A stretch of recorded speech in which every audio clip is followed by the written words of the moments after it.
I'll call this our COVID remembrance meeting back on Zoom only. Hopefully this will be the last time in a long time. But the club was closed today, so we had no choice but to do this. We'll start out this morning with our invocation by Reverend Smith, and then Dave Williamson will lead our pledge if he's on. If not, Calvin will lead our pledge. Okay, let us pray. As we celebrate Juneteenth, we rejoice that state-sponsored institutional slavery has been eradicated in these United States. And we remember that freedom is your gift to us. We remember how you freed our ancestors from slavery in Egypt and how you released the captives in Babylon and sent them home. But we know that freedom itself is just a beginning. The struggle continues. For after all, our ancestors wandered for 40 years in the wilderness and then only settled the promised land through conflict and war with the Canaanites. The captives were sent home from Babylon, but once they arrived, they found themselves in generational conflict with the people who remained on the land, the ones we call the Samaritans. You offered your work of healing and reconciliation through the healing of the Canaanite woman's daughter and the parable of the Good Samaritan, but conflict persisted. We celebrate our freedom, but we know that the struggle continues and that freedom is not without its responsibilities. Let us work for healing and reconciliation in the face of the holdovers from slavery, white supremacy, the new Jim Crow, mass incarceration, and institutional racism. Let our efforts lead us to create a world where all are whole, all are respected, and all are free. Amen. Amen.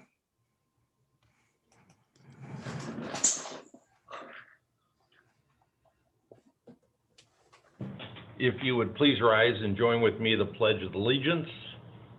I pledge allegiance to the flag of the United States of America and to the republic for which it stands, one nation, under God, indivisible, with liberty and justice for all.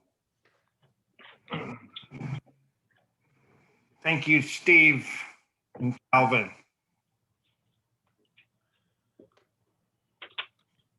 I think we're going to be skipping over the Sergeant at Arms role again this morning, back to the old format.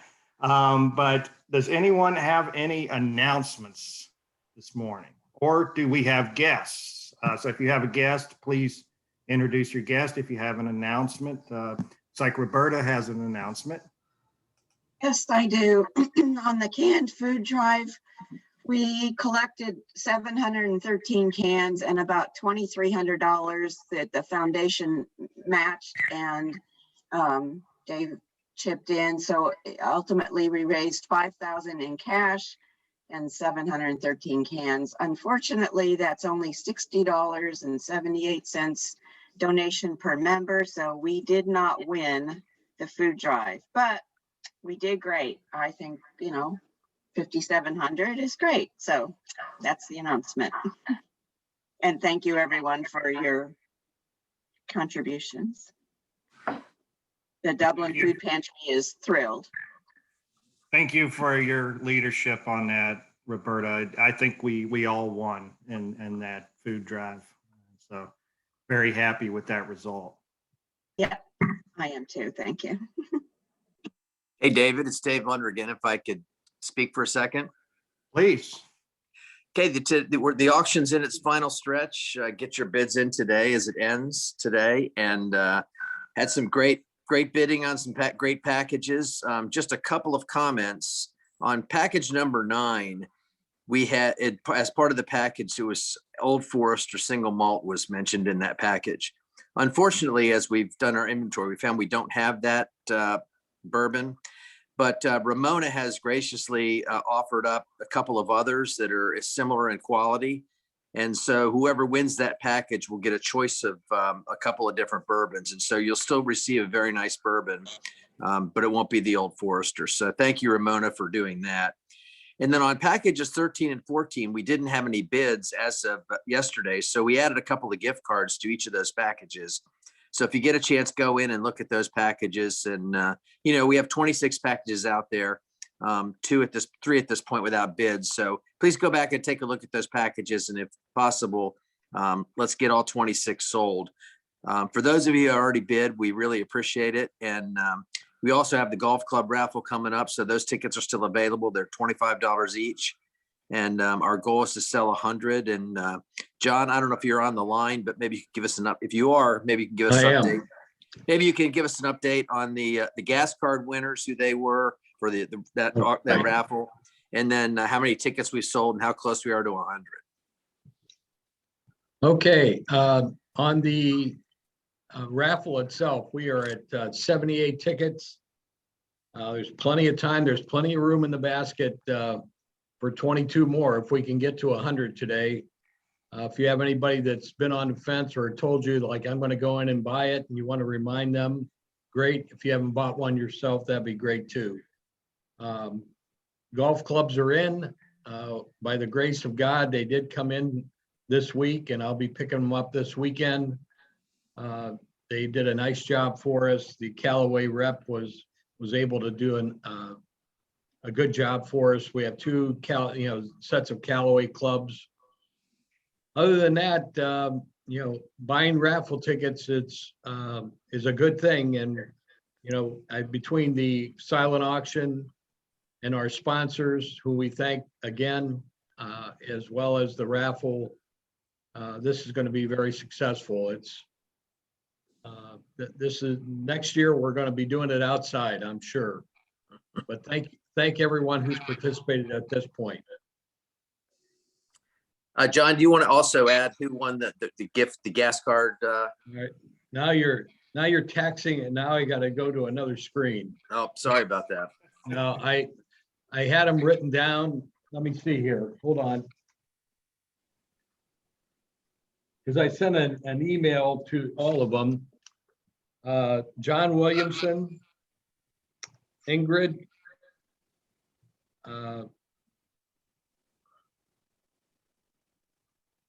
God, I can't even read my own writing. Oh, Dave, you won one. Oh, And my son Jeff won one. So that's the Okay. 4. And Calvin, I don't know, I assume you have those that we can pick up at some point in time and get them to the proper people. Yeah, I do have them. So whenever you're ready, just let me know and. All right. they're And ready thank to you go. again for donating those. That's fine. Our pleasure. Thank you. okay. And then one final item, David. We will, at our meeting next week, we will have all of the auction packages. People can contact us and we can deliver them ahead of time, but we'll have all the winning packages at next week's meeting. So people in the club can pick those up at that time, or we can make arrangements ahead of time, but we'll send out an email with the winning information and everything as well. So thank you. All right, thank you, David and John. That's a great reminder. Today is the last day for the hand bid raffle. So get in there and do some fierce bidding today, because today somebody's going to win each of those prizes. Any other announcements or guests to be introduced? I have an announcement. Susan. I just want to remind everyone, we're going to have the installation dinner out at Bonnie's Barn on Friday, June 25th. We have 83 folks who have RSVP'd, so it's going to be a nice gathering for sure. If you have not RSVP'd, please try to get that in today so that I can squeeze that into the final numbers. But looking forward to a great time on Friday the 25th, 6 p.m. And let's pray for some beautiful weather. That's it.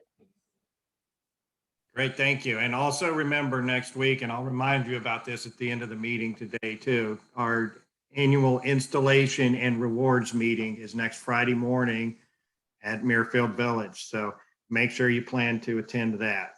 And we'll do a Zoom feed as well for that. Other announcements?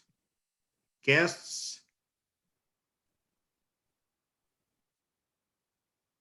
Okay, then I'm going to call on Calvin to introduce our speaker for the day. Thank you, David. This morning we have Tyler Pugh, is the Senior Vice President of Development at the Wood Companies. He oversees all efforts related to development, financing, commercial leasing, and legal activities for new and existing assets. Since Tyler's arrival in 2015, the development team has completed over $160 million in new construction value and placed over $125 million in permanent debt. Tyler has leased a transaction value of over $30 million, consisting of retail, restaurant, and office space. He is the Vice President of the Short North Special Improvement District and is a graduate of The Ohio State University and the Morbitz College of Law. Taylor lives with his wife Jessica in Victorian Village, and they've just recently had a new addition to their family, a young bouncing baby boy. The Wood Companies is the largest property owner in the Short North and has developed over 1 million square feet since its inception in early 1980. Founder Sanborn Wood and his son Mark Wood have been instrumental in resurrecting the neighborhood from its derelict condition in the premier historic neighborhood as it is today. I also remember when the Short North was really a kind of a seedy part of town. So it's amazing what the Woods have nurtured, developed, and called the community that they have in the Short North. So it's a tremendous asset to the community. Through a robust commitment in first-class architecture, finishes, and retail selection, the Wood Company seeks to make the Short North one of the best urban neighborhoods in the United States. If you would join with me in welcoming Tyler Pugh as our guest speaker. Tyler? Thank you very much. I really appreciate it. And it's great to see all of you. I know Rotary is a great organization, and I really admire and look up to the work you guys do. So thank you very much for having me. Yeah, hopefully this is our last, over the computer Zoom meeting for ever. I hope this, everybody's probably sick of it by now, but I'm going to share my screen here. If you can indulge me. Does everybody see a presentation?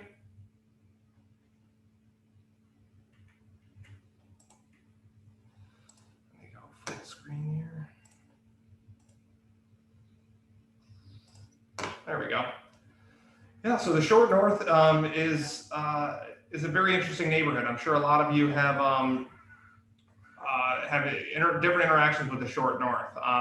From the time of the early 80s, it was the most derelict area of the city of Columbus, and now we're a thriving urban neighborhood. And while every neighborhood had some COVID challenges, especially in the urban side, we're coming out of these challenges, and in the last 8 weeks, we've just really turned a corner. And I'm hearing that from a lot of other real estate developers as well. So we view the Short North as a model for what you've seen in other parts of town as well, with walkable urban districts like Easton and Bridge Park. A lot of what is here has been taken there, and we view those other developments as great for the city of Columbus.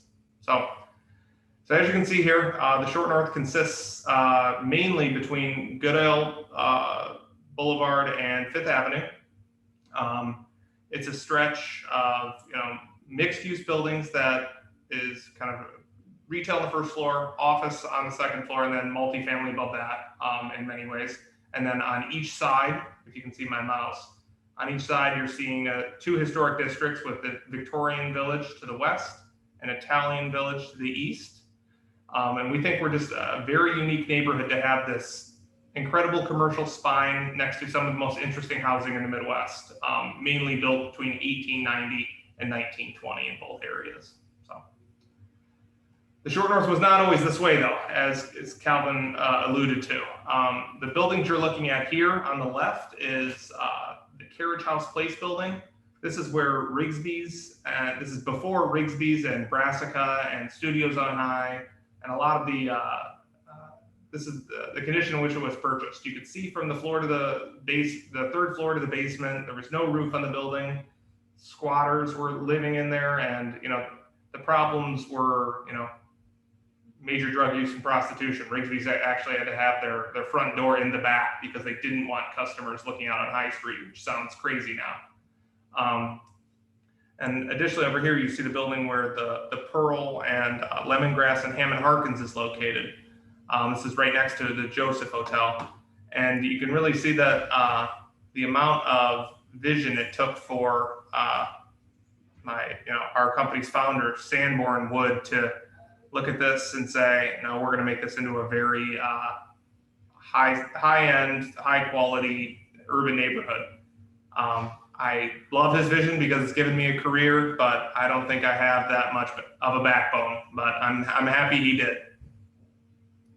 And so I wanted to kind of talk with you through, tell a story about the Short North's development, our company's development, and really kind of our secret sauce goal and strategy for how we do things.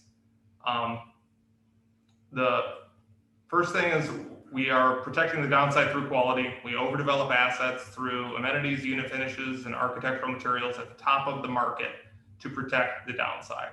When the market takes a dip, a commodity apartment will be in a race to the bottom on price and incentives. So this was especially prevalent over COVID. So we found that our nicest units over the COVID stretch continued to lease and lease well at high rates. But we found that your 700 square foot boxes that have been built were the ones that were, you're racing with all this new supply coming onto the market with new apartments, and you find that you're in a race to the bottom about who can be the cheapest and who can be the least expensive. So, we're finding that as we overdevelop these assets, it gives us a permanent floor of people that want to be in nicer spaces for rent. People always roll their eyes, but we have many apartments that are going for well above $5,500 a month right now for a 2-bedroom, 1,300 square foot unit with some outdoor space. The rental market is really, Columbus is becoming a big grown-up city, it seems like these days. And I know you're seeing those rates at Bridge Park as well, but we're finding that 60% of our tenants, of our new tenants, are directly from outside of Ohio. So what that means is that people are moving here from New York and Chicago and Los Angeles. And in those markets, $4,000 a month will get you a shoebox. When you come here, you can really live in a great urban neighborhood. You're not sacrificing on that end, and you're living in a much nicer place. So kind of the photos I have located on here are, so on the left is our kind of some amenities and architectural commitment. The building that where my mouse is over with North Star has, I think, 9 different types of brick on it. And that architectural detail and there's a little Woodco up there. The architectural detail just leads to a rich urban neighborhood that doesn't feel cookie cutter. It feels like it's always been here, but you have the newer amenities that can be utilized by residents as well. Up top, you see really the biggest thing for all urban developers has been rooftops since the Great Recession. For a long time, it was just a sea of air conditioners, and then some cool people in New York decided that that's where they wanted to hang out, and now that's what every urban developer does. So our Hubbard Park Place development here is a rooftop pool, which does not leak. So we were worried about that when we built a 7-story pool in the air. But I can tell you that it came at great expense. Supporting that much water that high requires boatloads of concrete going all the way up through the building. But that's one of the things that's allowed us to really take advantage of, this higher rental market, that people come here and they want to lease here, and it protects us on that downside. And then the other photos you see are kind of our commitment. We are committed to building the nicest apartments in the Midwest outside of Chicago. We think that there's really not other developers that are doing real marble backsplashes, marble countertops, gas cooktops everywhere, 36-inch ranges, custom millwork fireplaces in here. We want these to feel like a home because we want to keep people. It's hard to make a lot of money in apartments if you're constantly turning that unit every single year. So we view our, we spend more than any other developer into these, but we view the returns on the longer lens as being more than adequate for us. So that's kind of prong one of our strategy, and kind of how we developed. Two, we really focused on having tremendous retail. We view that the greatest amenity we could ever do is to have a lively street center that's focused on high-end quality food, clothing, goods, and restaurants, along with art galleries. So you see a lot of the really great Columbus dining institutions here were founded in the Short North. Off the top of my head, the first Jenny's Ice Cream was in the Short North, where it is now, next to the Mural. The first Brassica was in the Short North. The first Pearl was in the Short North. The first North Star was in the Short North. And we've really focused on trying, and those are all in our portfolio. We've really focused on trying to make sure that all of these groups are nurtured in their small business, and we're not bringing in every chain we can to lay out the same experience you could have in Powell, right? We want to make the Short North a unique destination for everybody to want to come and spend dollars here. So the big customers in the neighborhood we view are residents, office workers, and guests.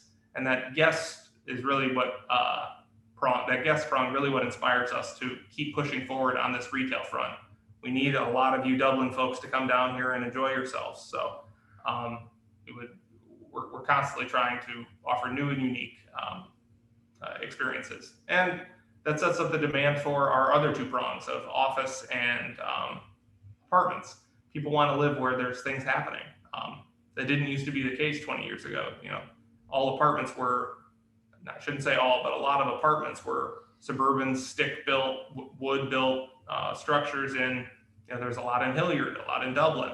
And those are happening less so, and now more developers are focused on the urban experience. So we're constantly driving that as a way to kind of boost up demand continually.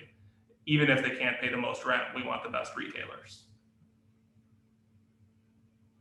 And then kind of more of the before and after, but our third prong here is we are unique as a developer in that we do not take on institutional equity, or we really don't take on any partners beyond partners that are from 40 years ago. We view the institutional people that are looking for a percentage return as making short-sighted decisions. So we view projects from a 50, 75, 100-year lens that really helps us to outline what investments we're willing to make forever. And that's not going to fit within a 5, 10, 15, 20% return box that most investors will require. But it prevents us from making short-sighted decisions. And a lot of those times when you need to hit a return for an investor, you are selling the project. And kind of some inside baseball here and some math early in the morning, but the way we view selling, and capital gains, who knows what's going to change there, but the way we view selling is you have an asset that is worth $100. You can continually refinance this asset with someone like Calvin, and take out 80% of that value over and over again.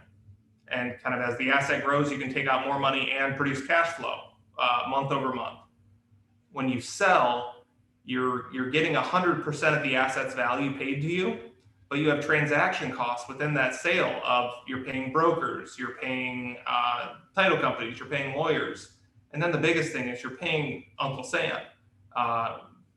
Depending on what capital gains are, you're looking at 20, 15%. So we view selling as a short-sighted decision to get a hold of some short-term money, but holding on to these assets, it's really allowed us to control a lot of the neighborhood. Many other developers would have sold these assets 7, 8 times over already, for assets that we've owned since 1981 is one of our first. So that's 40 years as of this year. So you can kind of see some of the photos on here of when you control a lot in the neighborhood and have that long-term lens, it allows you to make tremendous investments that will pay dividends for 40 years. So you can see here is where Jenny's Ice Cream is. The mural that you see here is the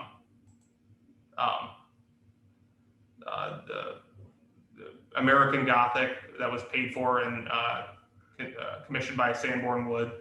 And you can see what the neighborhood condition looked like at the time. And even the one on the right, the 941 building, this was a renovation of a project. So this was a terrible medical office warehouse that the pictures inside it should have been a haunted house. And we converted it to a place where people will go to North Star and make new memories and live in apartments and have offices. And it's kind of, that transformational ability is really powerful in terms of the compounding factor of what a neighborhood can be.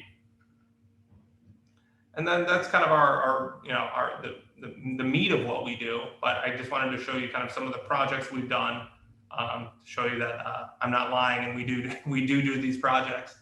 So from 2014, we have our Bruner building here, our Woodco building here, our Dennison Sanborn, and the Diplomat building, which was renovated.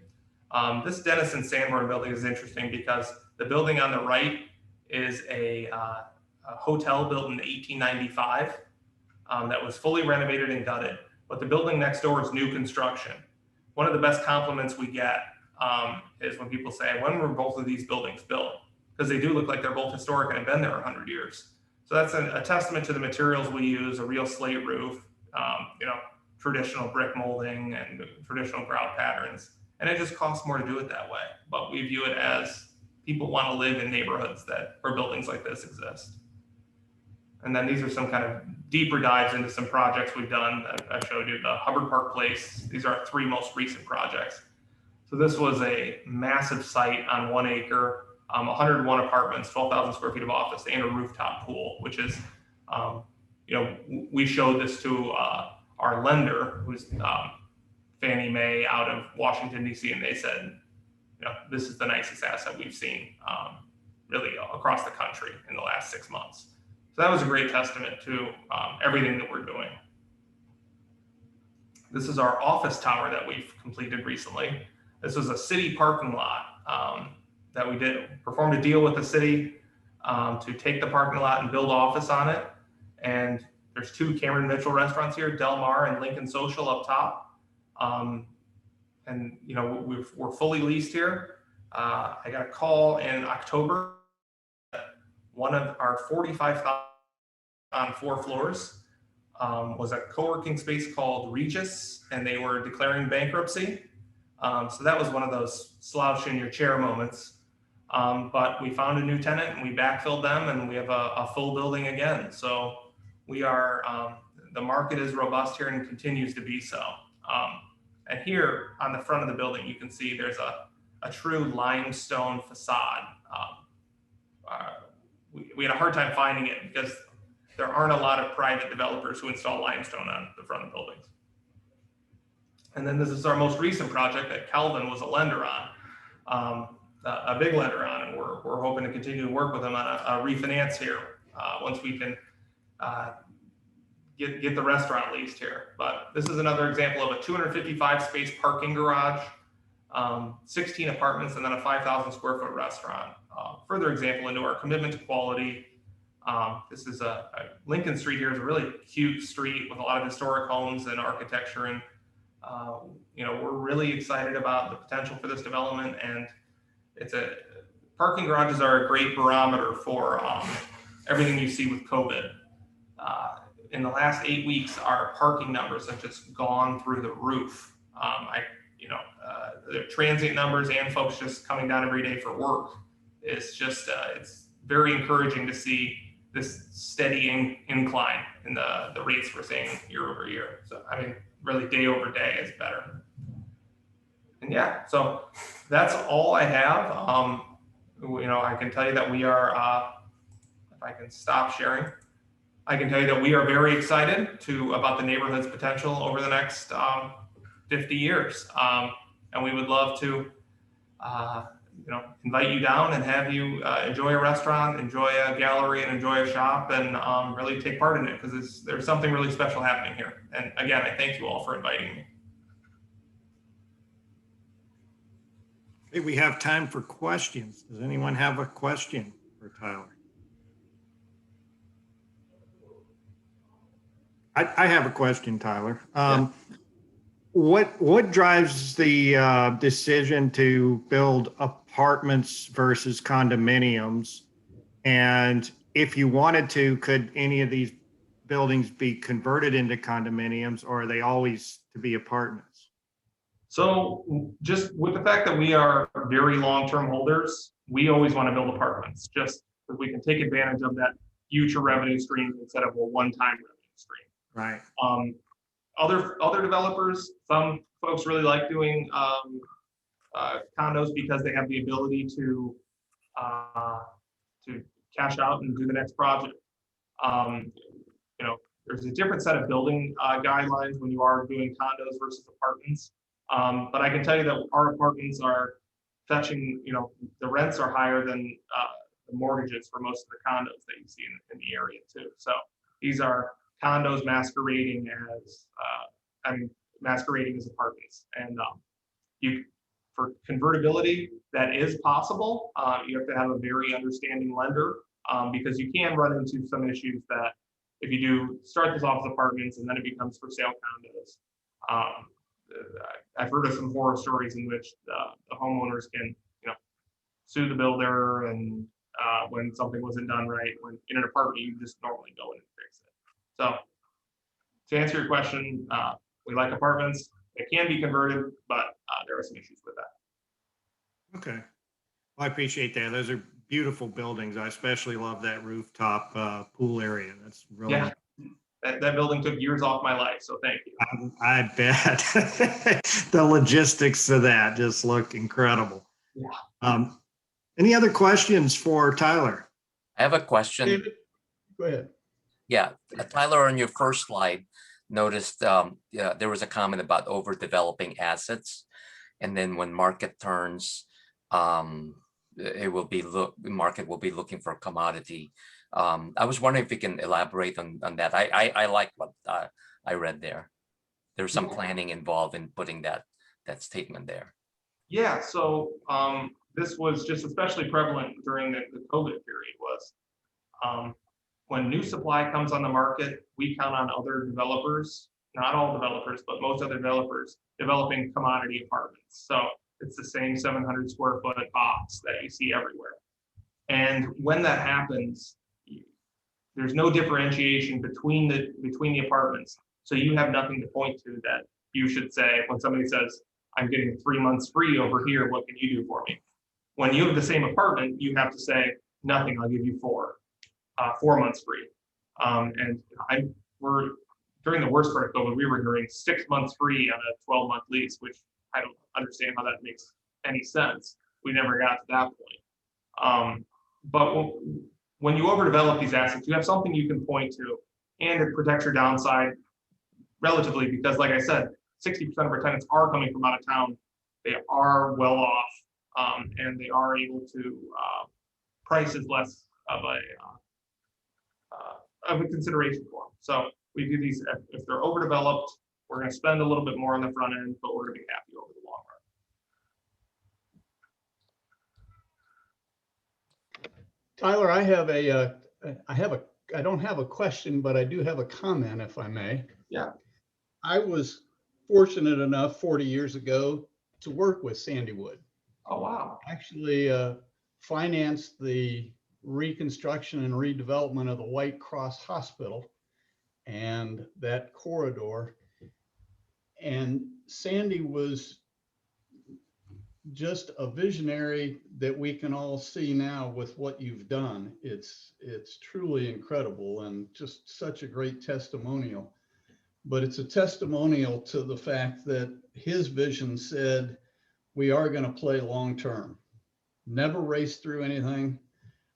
There were deal opportunities that became available that as a lender, I was surprised that he wasn't a little more aggressive in taking advantage of, but boy, the proof is in the pudding in terms of that long-term commitment, and congratulations to you and what you've done. It's the Wood organization has been an outstanding corporate citizen for our Columbus community, because what we see in the short north is led by Sandy, and and well done. Well, thank you so much. And so I was going to talk to Sandy probably later next week. What bank were you at? State Savings Bank. Okay, State Savings Bank. I'll bring your name up. Thank you so much. It's very nice of you to say. And it is it's really great to be now leading an organization that was really built by really good people focused on doing something for a community as opposed to just a straight economic play. So it's very nice of you. Other questions? Yeah, Tyler, I've always found parking down there a real hassle. Have you done anything to really improve that? James, I'm so happy you said that. So we actually just completed a 255 space parking garage that has been full once. So we are always available at Lincoln and Pearl. But the parking trend that we've noticed lately, there's so many more people using rideshare, like Uber, Lyft, and all those other services, that the demand for garages and parking on the street has gone down from 5 years ago for the number of spaces available. So the neighborhood's added, thousands of parking spaces and new parking structures, while the demand's gone down per parking space. So we're trying to also counteract the narrative that parking's hard in the short north, but we're finding that it's easier than it's ever been before. James, we'd love to host you, and we call it the prettiest parking garage in all the world, with masonry on four sides and limestone on the cornices. Come down, we'd love to host you, and parking's not that bad. Okay, thanks. Yeah. Any other questions for Tyler?